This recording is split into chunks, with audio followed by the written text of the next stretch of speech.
Hi everyone, in this video I'm going to show you how to add reminders in Notion in just a few simple steps. Click anywhere on the page to place your cursor where you want the /remind.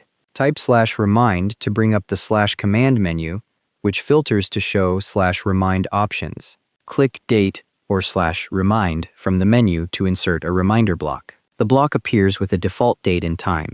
Click mention a date and then select remind me to set it. Click on the date text that appears to open the calendar and /remind panel. In the calendar, click the date you want to be /remind on. For this example, I'm selecting the 31st. Click the Remind drop-down to choose when you want the notification. Toggle Include Time Off if you only want a date /remind without a specific time. The /remind block updates with your chosen date and time settings. You can edit any reminder later by clicking on it to reopen the panel. If you want to remove a reminder completely, click on the date block and press backspace or delete.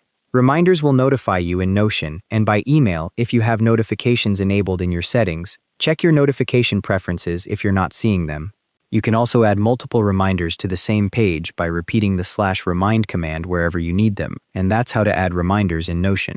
Thanks for watching. Hope this helped.